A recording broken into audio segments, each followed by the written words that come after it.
mais entendemos que Deus tem que ser maior, o mais excelente, tem que estar no centro da nossa vida, mais Ele cresce e mais a gente diminui. E isso é o que João está fazendo aqui. Ele está demonstrando para esses discípulos, como eu falei ontem, que estão discutindo com um outro ali judeu sobre quem era maior, sobre que as pessoas estavam abandonando ali, os discípulos de João estavam abandonando ele para ir seguir Jesus. Mas só que João Batista, ele disse: não, eu vim aqui foi para isso.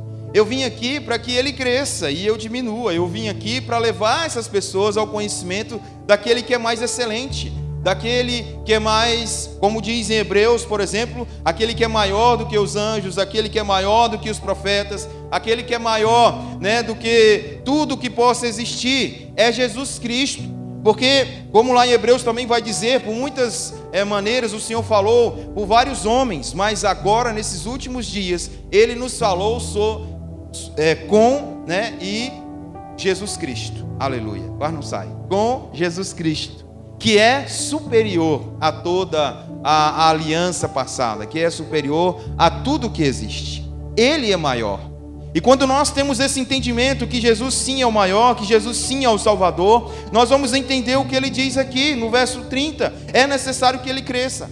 Cada vez mais, quando nós entendemos o que Jesus veio fazer por nós, o que Jesus veio nos livrar, o que Jesus veio nos salvar, a gente entende o porquê que ele é tão precioso e tão importante. João, aqui no capítulo 3, no versículo 19, ele diz: este é o julgamento, a luz veio ao mundo, mas os homens amaram as trevas e não a luz, porque as suas obras eram más. Cristo veio ao mundo, Ele se mostrou, Ele se revelou, Ele se entregou em nosso favor, mas o mundo rejeitou, porque o mundo é mau. E não tem nenhuma ilusão ou paixão, ou fantasia que pode, demonstrar que o mundo é diferente disso. Porque o próprio Senhor disse que o mundo, além de ser mau, jaz no maligno. E quem aqui não sabe disso? Quem aqui, infelizmente, não já provou da maldade do ser humano? Mas também posso dizer, quem aqui já não foi a maldade para outro ser humano? Porque o ser humano é assim, egoísta, falho, arrogante, acha que pode tudo, acha que tem direito de tudo. E quando quer satisfazer os seus desejos, ele faz. Ele não se importa se a outra pessoa não quer, ele não se importa se as outras pessoas que estão envolvidas vão ser feridas ou vão ser lesadas. Ele quer fazer a vontade dele, ele quer ser feliz, ele quer demonstrar que ele tem algo. E Jesus nos salva disso. Jesus nos dá um novo e vivo caminho. E aí, quando ele começa a explicar, e nós vamos voltar aqui novamente para o versículo 22, onde ele diz, aqui: depois disso, Jesus foi com os seus discípulos para a terra da Judéia, onde passou algum tempo com eles e batizava. João também estava batizando em Enom, perto de Salim, porque havia ali muitas águas, e o povo vinha para ser batizado. Isto se deu antes de João ser preso. Surgiu uma discussão entre alguns discípulos de João e um certo judeu a respeito da purificação cerimonial. Mas, ou eles se dirigiam a João, que disseram: mestre, aquele homem que está contigo no outro lado do Jordão, do qual testemunhaste, está batizando, e todos estão se dirigindo a ele. Mestre, o Senhor nos ensinou, mas aquele que o Senhor falou sobre está levando todos os discípulos. Aquele que o Senhor mostrou e disse: este é o Cordeiro de Deus que tira o pecado do mundo, ele está levando outros discípulos. Nota que esses discípulos não estavam entendendo ainda a mensagem. Eles estavam mais apegados a João do que ao Cordeiro. Eles estavam mais apegados, ao ministério de João. E como eu falei ontem, aquele ministério bem inusitado e diferente, vestido de pele de camelo, comendo gafanhoto e mel silvestre, Então era muito diferente. Hoje, se aparece uma pessoa fazendo isso, o que a gente ia dizer? Tá faltando um parafuso ali, Na hora de montar, ficou uns 3 parafusos para fora. Não é assim que a gente ia dizer? Quem aqui não ia olhar para uma pessoa nesses trajes, vivendo como ele vivia, dizendo que ele era uma pessoa certa? Porque o mundo está acostumado a um padrão. O padrão do mundo não é o padrão de Deus. Por isso que ele confunde os sábios com aqueles que nada sabem. Aqueles que são pequenos. Aqueles que dependem do Senhor. Muitos gostam de dizer, que quando Deus chama, Ele capacita. Sim, é verdade. E muitas vezes Ele chama aquilo que é diferente para confundir os sábios. Para trazer algo que vai quebrar ali todo aquele pensamento, aquela cultura. Os discípulos aqui não estão entendendo. O Senhor até falou dele. O Senhor disse que Ele era o Cordeiro de Deus que tira o pecado do mundo. Mas agora a galera está indo tudo lá. Viver com Ele. Andar com Ele. Está errado.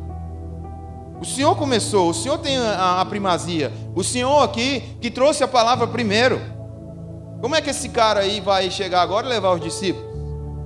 Aí João, muito humilde, devolve a glória ao Senhor.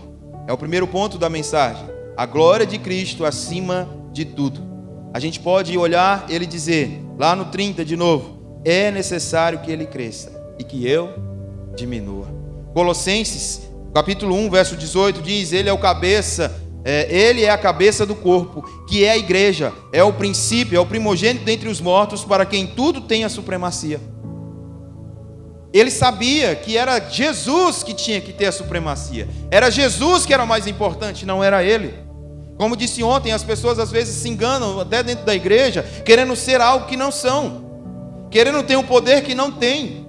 Porque quando nós conhecemos e sabemos quem a gente é, colocamos nosso joelho no chão e começamos a entender que nós somos tirados do pecado, nós estávamos vivendo direto ali na lamaçal do pecado para o juízo eterno, e Deus nos amou mesmo sendo pecadores, nos tirou daquele lugar de condenação, nos transportou para a sua maravilhosa luz. Aí sim eu começo a entender quem eu sou, e aí Deus começa a ser quem Ele é. E isso é maravilhoso, irmãos. Mas toda vez que a gente se engana e acha que a gente é o tal, a gente começa então a tirar Deus, a tirar Jesus do centro da nossa vida e a acrescentar o ego no centro da nossa vida. E não é por isso que essa galera, por exemplo, do funk e ostentação faz tanto sucesso. Porque no próprio nome diz ostentação. E quem aqui não quer ostentar? Quem na humanidade não quer ostentar aquilo que tem? Mesmo sendo aquelas palavras imundas, aquelas palavras imorais, aquilo que transforma a mulher em objeto e tantas outras coisas, faz muito sucesso, é chamado na TV porque ostentação é o ego no centro, o homem no centro, o ser humano no lugar de Deus.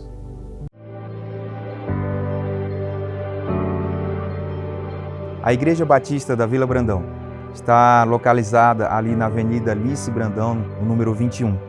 E nós temos vivido um tempo precioso de ministração da Palavra de Deus, onde o Senhor tem transformado muitas vidas.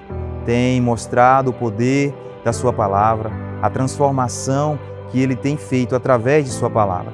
E hoje nós podemos contemplar e ver quantas vidas têm sido transformadas.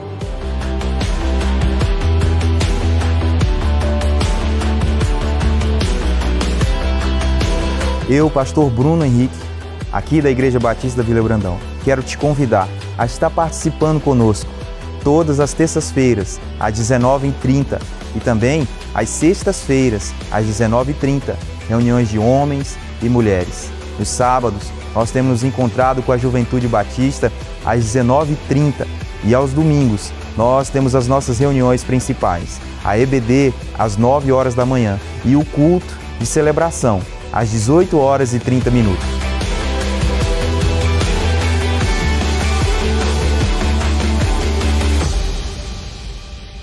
A luz veio até ela e ela não aceitou.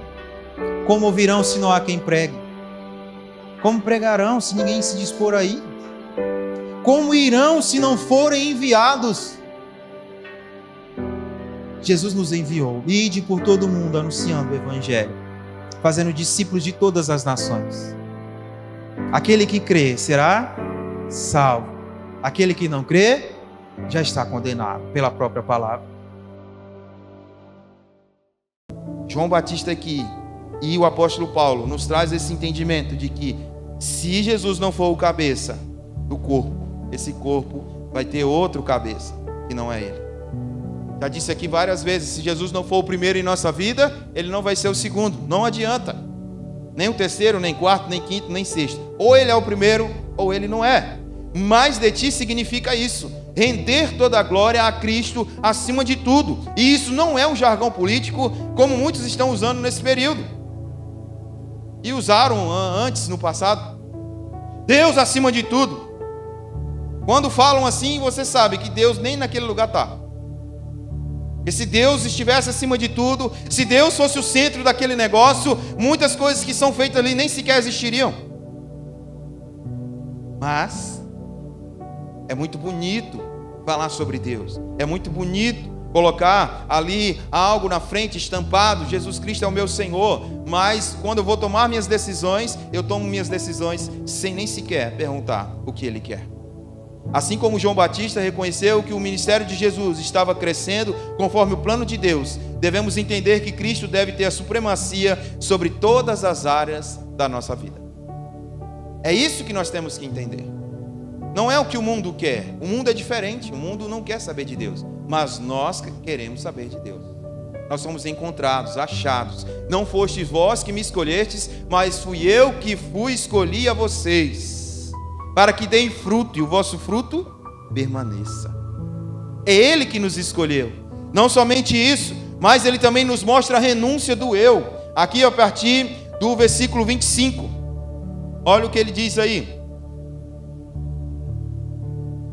25. A gente até leu, mas vamos ler agora até o versículo 28.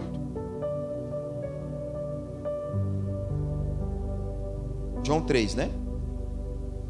Surgiu uma discussão entre alguns dos discípulos de João e um certo judeu a respeito da purificação cerimonial. Eles se dirigiram a João e lhe disseram: Mestre, aquele homem que estava contigo no outro lado do Jordão, do qual testemunhaste, está batizando e todos estão seguindo a ele. A isso João respondeu, 27. Uma pessoa só pode receber o que lhe é dado dos céus. Primeiro ponto. Uma pessoa só pode ter aquilo que o Senhor permite. O Senhor é o nosso pastor e nada nos faltará. O que isso quer dizer? Não é a ostentação dos bens, é saber que a prosperidade bíblica, né, é ausência de necessidades. A prosperidade bíblica é ausência de necessidade. É capacitação de Deus para viver aquele dia sem, né, passar necessidades. Olha como que é diferente.